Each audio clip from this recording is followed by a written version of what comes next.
«24 октября 2022 года, понедельник. Дорогие друзья, здравствуйте. В прямом эфире канала «Аспекты Башкортостан», программа «Аспекты мнений», и я ее ведущий Руслан Валиев. Наши трансляции уже идут в YouTube, ВКонтакте и в Одноклассниках. В этом я могу убедиться. Да, все хорошо. Я думаю, что и сбоев со связью у нас не будет. Поэтому я вас призываю активно участвовать в нашем диалоге с помощью всех возможных каналов связи. Прежде всего сообщений в чате YouTube трансляции. Конечно же, лайки мы также приветствуем, как это всегда приветствуют все те, кто работают в интернете с помощью стримов или прямых трансляций, если вам так понятнее и привычнее.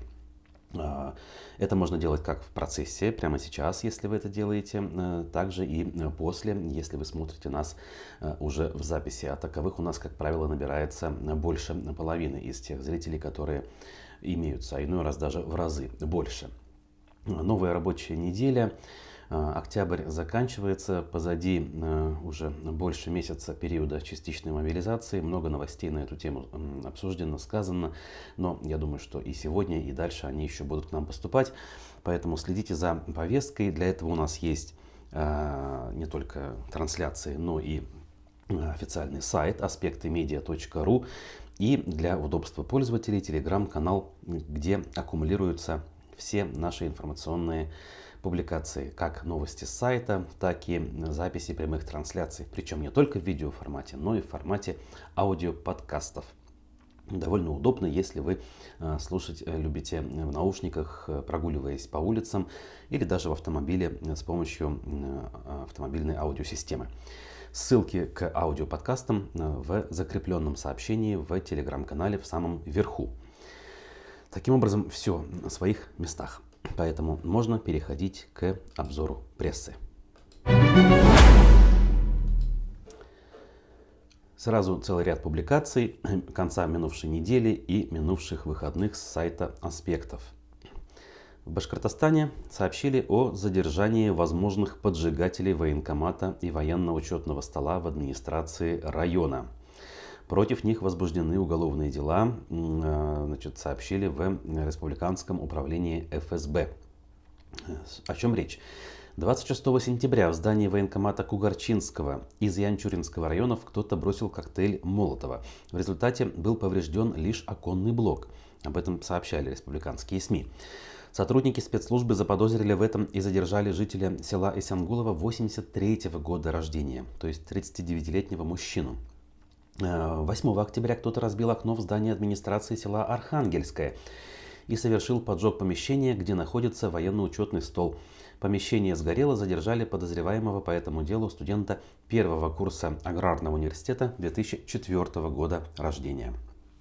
Вот такие у нас активные граждане появляются. Может быть, не совсем рационально себя ведут, но в итоге ФСБ сообщает о том, что их задержали. Руслан нам пишет: салям. Как говорится, вам того же самого желаю с большим удовольствием и благодарностью.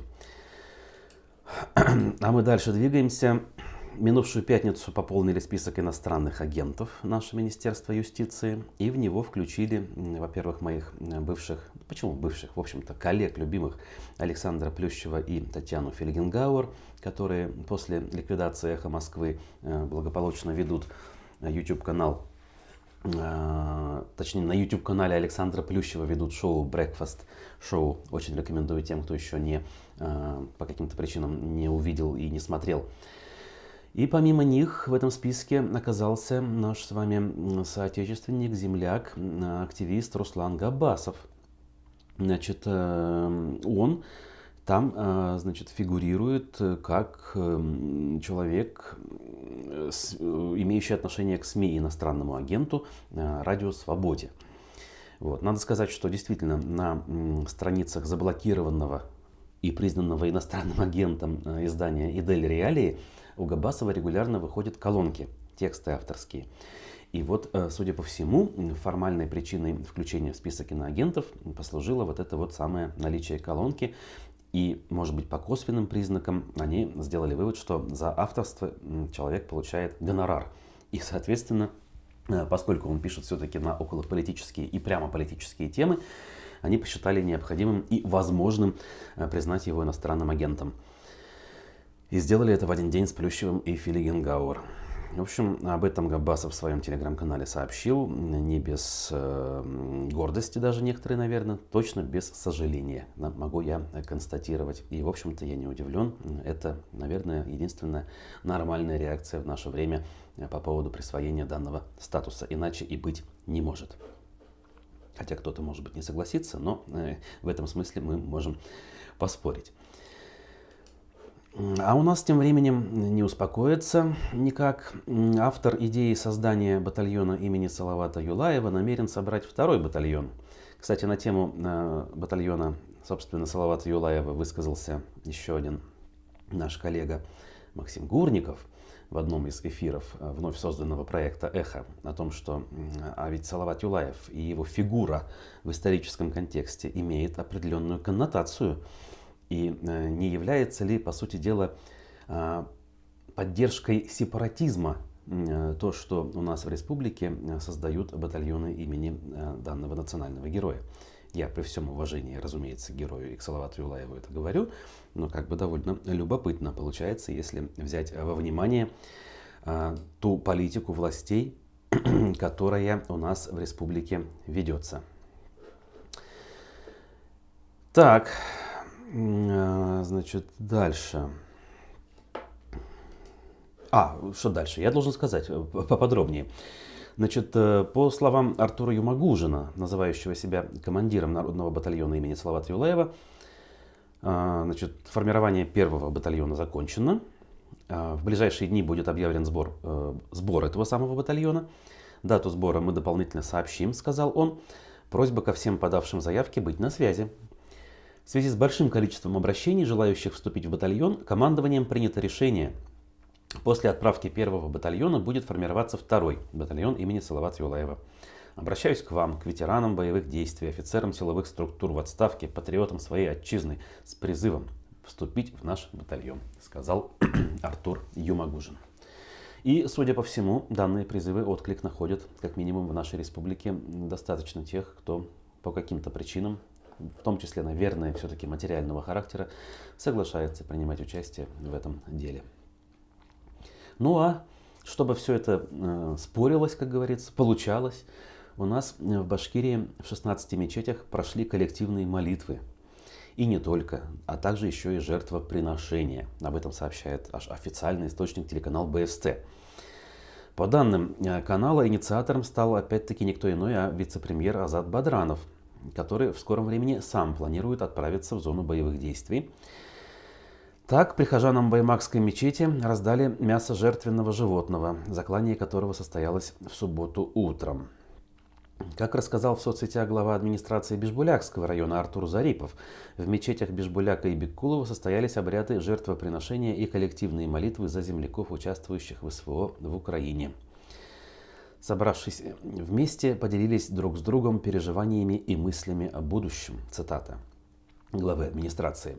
Сейчас это очень важно, ведь именно в этом проявляется наше единение и наша общая надежда на лучшее. Верим, что молитвы будут услышаны, и ребята вернутся домой живыми и невредимыми, сказал чиновник. Как это все в одной, скажем, логике, в одной голове укладывается у людей, это, конечно, вопрос.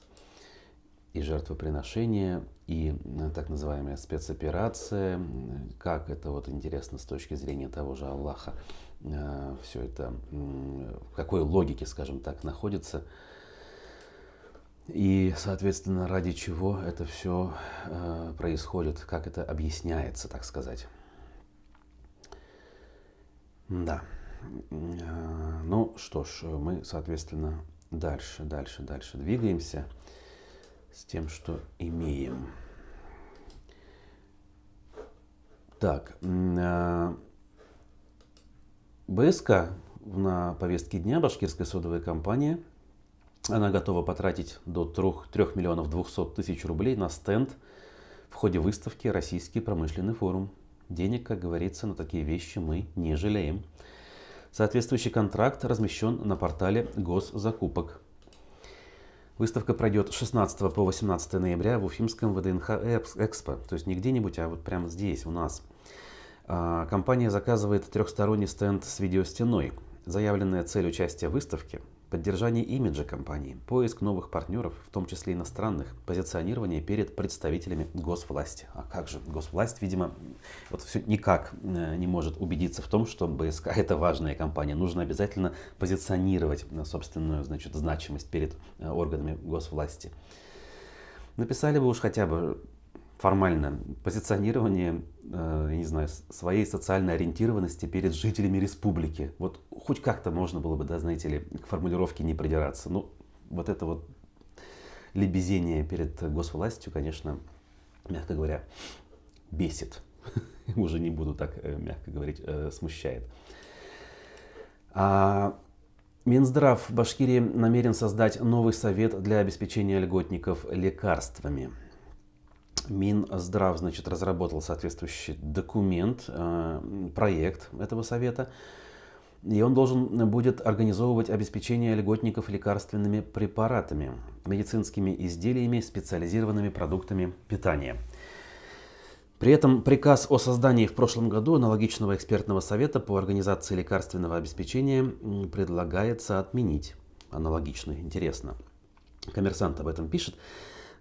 Дальше сообщается, что Совет будет рассматривать протоколы врачебных комиссий о необходимости закупки определенного препарата или медизделия от конкретного производителя, а также привлекать меценатов и благотворительные фонды для обеспечения препаратами, информировать Башфармацию о прогнозах расходования средств. В общем, не знаю, насколько четко и ясно здесь описаны задачи. Лично мне не все понятно, почему, значит, государственная структура, совет, по крайней мере, при госструктуре должен заниматься тем, что привлекает деньги от меценатов. На фоне того, что у нас огромное количество, уже триллионов рублей уходит совершенно бездарно в землю ради иллюзорных целей, которые достичь невозможно. Ну вот, наши депутаты Госдумы, любимые, в кавычках, разумеется, о них УФА-1 подготовила материал. Почти все депутаты Госдумы от Башкирии стали соавторами, ни больше, ни меньше, скандального законопроекта о пропаганде ЛГБТ. Лишь 4 из слуг народа не подписались под пакетом документов. Так, значит, о чем речь? 10 из 14 депутатов Госдумы от Башкирии оказались в числе соавторов соответствующего закона. Это следует из данных, доступных в системе обеспечения законодательной деятельности, соответственно, на сайте. Из представителей Башкирии в Думе в число соавторов не попали лишь единороссы Резван Курбанов, Владимир Сенин, член фракции ЛДПР Рифат Шайхутдинов и коммунист Александр Ющенко. Вот так. Первый закон о запрете ЛГБТ-пропаганды в современной России был принят еще в 2013 году. Тогда его объясняли защитой несовершеннолетних от опасной, по мнению власти, информации. Спустя 9 лет депутаты решили, что этого недостаточно и пора браться за взрослых. Хотя и бороться тоже, наверное, в данном контексте. Пропаганду ЛГБТ и нетрадиционных ценностей хотят запретить полностью. И, как всегда, конечно же, у здравомыслящих людей должен появиться вопрос, а что понимать под пропагандой? Просто назвать это уже пропаганда или все-таки еще нет? Депутаты формально утверждают, что нет, называть вещи своими именами мы все-таки разрешаем и пропагандой это считать не будем. Но как у нас трактуется, в какую сторону закон, мы прекрасно знаем, поскольку закон, как правило, лишь приоткрывает врата возможностей для тех или иных структур. А уже дальше, как говорится, куда кривая приведет, это одним лишь властителям известно, в данном случае силовикам. В общем, возвращаясь к депутатам, так сказать, башкирские политики тоже большой толерантностью к представителям ЛГБТ не отличаются. Например, глава Курултая Толкачев жаловался на то, как непросто ему было от присутствия геев в Совете Европы. Бедняжка, видать, совсем там переволновался, что приставать, видимо, начнут, да? Значит, раньше он там ездил, бывал делегатом в составе группы от России. А депутат, бывшая уже Инга Юмашева, даже связывала пропаганду ЛГБТ с терактом в Казани. Именно в Башкирии несколько лет назад появилась гомофобная организация «Пила против ЛГБТ», рассылавшая угрозы активистам, публиковавшая персональную информацию и бравшая на себя ответственность за нападение и убийство представителей сексуальных меньшинств. В общем, вперед из песней, причем бравым, бодрым и быстрым шагом в средние века идешь. Примерно так у нас с вами происходит. Васена Мухазанова, здравствуйте, пишет, и вам здравствуйте.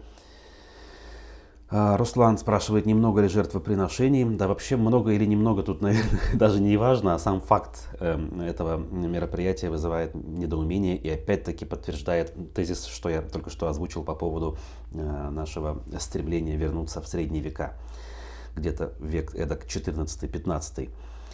Вадим Беляков спрашивает, а что случилось со старым советом Минздрава? Так вот именно, что в нем было не так, вот как раз таки непонятно. Он же был, он в принципе функции свои выполнял. Может, чисто формальная процедура, и коммерсант решил написать об этом, просто срок истек у одного совета, и надо создать другой, и тут ничего важного нет, может быть. Это лишь предположение. Так, значит, у нас дальше Уфа-1, такой, формальный, наверное, важный материал. Компания из Петербурга разработает таки дизайн-код Уфы, о котором мэрия у нас все-таки заявляет и от идеи не отказывается. При этом разработает в 2 раза дешевле начальной цены. Хоть что-то хорошее. Значит, главархитектура Уфы выбрала компанию, которая будет разрабатывать этот самый код. Из материалов, доступных на сайте госзакупок, это стало известно в минувшую пятницу. Контракт достался питерской компании Ленгипрогор. Она снизила начальную цену в 2,6 раза. Петербуржцы готовы разработать дизайн за 7 миллионов 750 тысяч рублей при начальной цене в 19,75 миллионов рублей. Значит, срок исполнения контракта с 1 ноября этого года по 24 июля 2023 года. Согласно документации, в рамках первого этапа подрядчику предстоит провести исследование, собрать общие данные о городе. Видимо, до сих пор этих данных нет в собранном виде, да? Оценить его благосостояние. Опять-таки, как интересно, это специалисты ленинградской компании приедут, посмотрят, так, вот здесь люди выглядят прилично, здесь сидят в кафешке, значит, нормально. Значит, дальше более-менее внятные моменты тут перечисляются. Должны они изучить общественные зоны, определить типы улиц, проанализировать архитектуру, информационные и рекламные конструкции, провести социологические исследования, оформить сайт с необходимой информацией. На втором этапе начнется непосредственная разработка дизайн-кода, которым будут предусмотрены рекомендации по развитию улично-дорожных сетей, озеленение, малые архитектурные формы, праздничное и событийное оформление города и так далее. Вот не знаю, разрабатывали ли, по-моему, все-таки разрабатывали в 2015 году, то есть к 2015 году, когда мы ждали ШОС БРИКС, у нас в Уфе в этом направлении многое было проделано с точки зрения дизайн-кода, вот эти вот таблички с указанием наименований улиц, причем в 3 вариантах, английский, русский и историческое название. Разве это не то же самое? Вот я здесь могу, конечно, ошибаться, или просто как бы это было давно, уже 7 лет прошло, и поэтому надо заново это все сделать. Окей. С точки зрения бюджетных трат суммы не гигантские, но все-таки значительные. Почти 10 миллионов рублей. Так. Питерцы не алчные, пишет при этом Васена. Это, видимо, про то, что они цену снизили таки. Да, можно посмотреть на этот вопрос именно с этой позитивной точки зрения. Можно. Пруфы пишут следующий заголовок. Друг Ростислава Мурзагулова не может вернуться на родину из-за Собчак. Ну, я бы, конечно, назвал вещи просто своими именами. Рэпер Моргенштерн куда более медийная личность, и он является героем данной публикации. И именно он, по идее, должен находиться в заголовке. Но вот эта вот так называемая любовь к Ростиславу Рафкатовичу Мурзагулову у пруфов она давлеет, и поэтому в заголовок выносится совершенно посторонний человек. Моргенштерн, я напомню, у нас тоже иностранный агент. О чем речь?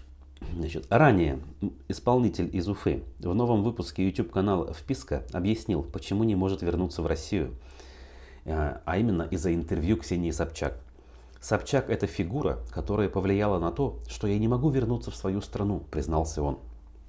Он рассказал, как проходит интервью Собчак в принципе. По его словам, с ней ездит команда специалистов и квалифицированный психолог, который по микронаушнику все подсказывает. В общем-то, неудивительно. Дальше цитата. Он сидит в другом кабинете, слушает и говорит: так, вот сейчас мы плавненько выводим на эту тему и подкапываем здесь. Удивительное открытие, в кавычках, разумеется, нам Алишер рассказывает здесь. Значит, и дальше он пояснил, проблемы начались после интервью, где он признался Собчак в непонимании празднования Дня Победы. Мы тогда об этом тоже, кстати, много говорили, и Моргенштерн там лишь говорил о том, что уж очень много тратится на это времени и денег, а не лучше ли заняться проблемами здесь и сейчас. Не то чтобы он призвал забыть о Дне Победы, но слишком уж гипертрофировать празднование давно ушедших событий, он все-таки призывал уйти от этого. Ксения Собчак не осталась в стороне от последних высказываний рэпера и сказала следующее. «Приходи, я всегда тебя жду, готова повторить с тобой еще раз и без команды, и без страшных людей, которые мне что-то шепчут. Запишем на айфончик», ответила Собчак, видимо, все-таки разделяя в этом смысле мой скептицизм по поводу вот этих вот, по поводу важности так называемых ассистентов. Разумеется, люди уровня Собчак могут справиться и без подобных помощников, которые в наушник что-то шепчут.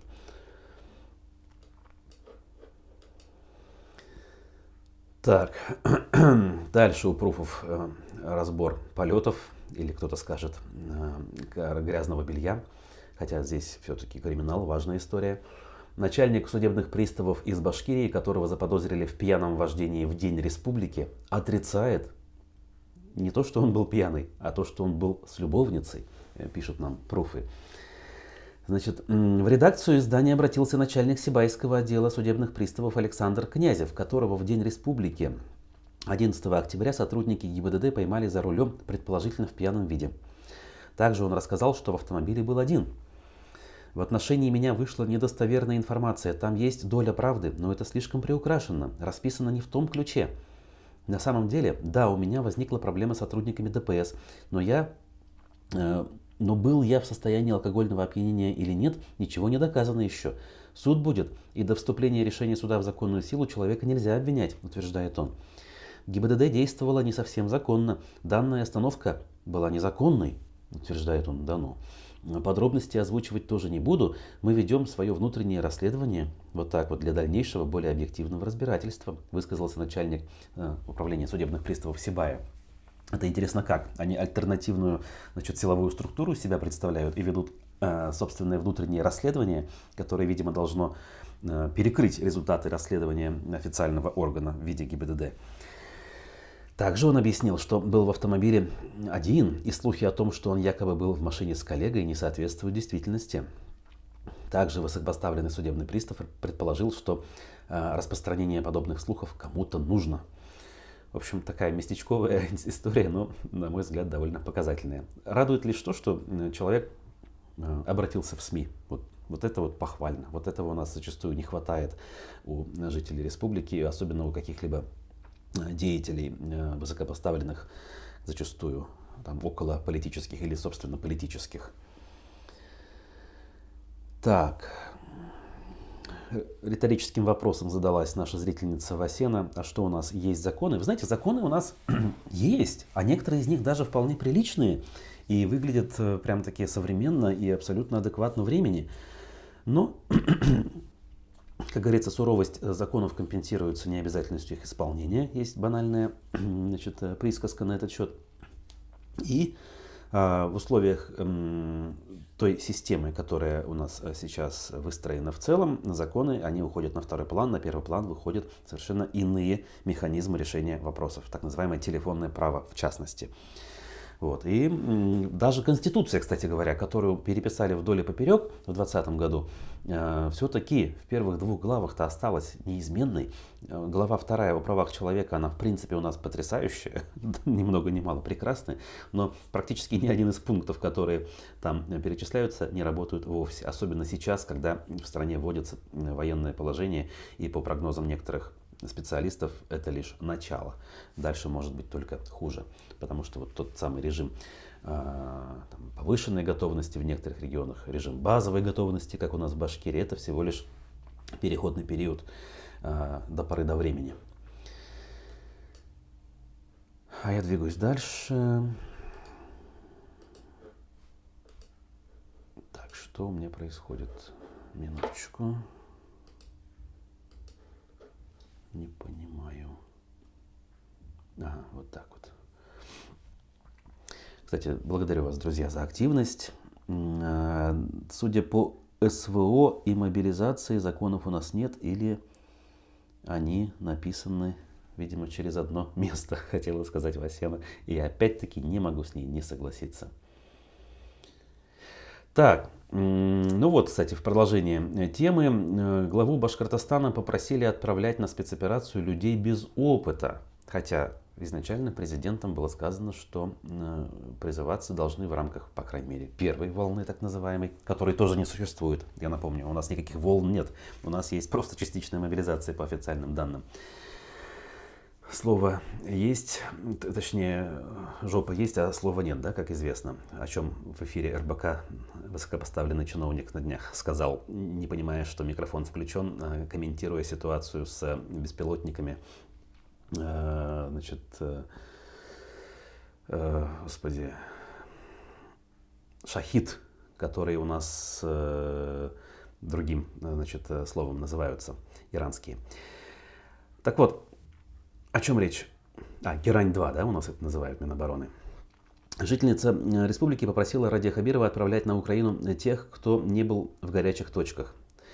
Что она имеет в виду? Алина рассказала, что 18 лет назад ее муж служил в Чечне, где получил реальный боевой опыт. Уже в наши дни мужчину вновь призвали на службу во время спецоперации, что и вызвало у нее вопросы. Она считает, что призыв ее мужа несправедлив, поскольку он уже отдал свой долг родине. Человека больного, человека, не желающего убивать кого-либо, где-либо, не желающего видеть, как убивают друг друга, не должны отправлять насильно в СВО, пишет она. Кстати, абсолютно верно, да? Она считает, что более справедливо будет забирать на службу тех, кто ни разу не участвовал в боевых действиях и не имеет боевого опыта. По ее мнению, эти люди еще не отдали долг родине и поэтому должны ехать на Украину в первую очередь. Отправьте на СВО по мобилизации тех, кто ни разу в жизни не был в горячих точках, а тех, кто уже отдал долг родине, оставьте в покое и дайте пожить немного. И ведь где-то есть справедливость в ее словах, вот в некотором смысле, да, ну как бы вот если долг у всех граждан примерно одинаков к родине, то почему кто-то его отдает там дважды или трижды, а кто-то ни разу, лишь по той причине, что он в свое время по каким-то причинам его отдавать не начал. Вроде да, но с другой стороны, конечно же, нет, поскольку действительно люди совершенно неподготовленные не могут находиться в таких условиях, поскольку совершенно беззащитными окажутся. Понятно, я сейчас об этом говорю, вынося за скобки сам принцип, который, в принципе, саму спецоперацию, саму мобилизацию, разумеется, этого быть не должно ни того, ни другого, по большому счету. Но раз уж это есть, мы вынуждены рассуждать вот о таких вещах, о том, кого должны, кого не должны. Но, как показывает практика, и те, и другие прекрасно, по мнению военкоматов, подходят. И даже если в отдельных случаях какие-то ошибки, так называемые, они исправили, все-таки говорить о полном соответствии тому, как это все объявляли, говорить пока сложно, как минимум, а то и невозможно. Ну и любопытная, значит, информация о том, что Украина ввела такие персональные санкции против, например, главы Башкирии, а также Радика Юльякшина, известного под псевдонимом Элвин Грей. Понятно, что решение принималось не отдельно по нашим с вами героям, Там целый список, он очень большой. О чем речь? Зеленский подписал указ о введении персональных санкций против ряда влиятельных российских политиков, бизнесменов, а также деятелей культуры. В их числе оказались, собственно, Ради Хабиров и Элвин Грей. Согласно указу, Хабиров лишен права распоряжаться активами на Украине, выполнять торговые операции, транзит ресурсов. Главе республики и другим фигурантам данного списка также запрещены полеты и перевозки по территории Украины. Данные ограничения будут действовать в течение 10 лет. Аналогичные запреты коснутся и звезду, соответственно, Элвина Грея, но только на 5 лет. Надо сказать, что в санкционных списках так или иначе в то или иное время оказались многие другие выходцы из республики. Это депутаты Госдумы, там, в том числе экс-мэр Уфы Павел Качкаев, глава Центробанка Российской Федерации Эльвира Набиуллина, уроженка Уфы. Вот. Например, в санкционные списки США попал бывший мэр Уфы и сенатор от республики Ирик Елалов. В общем, тут целый большой перечень.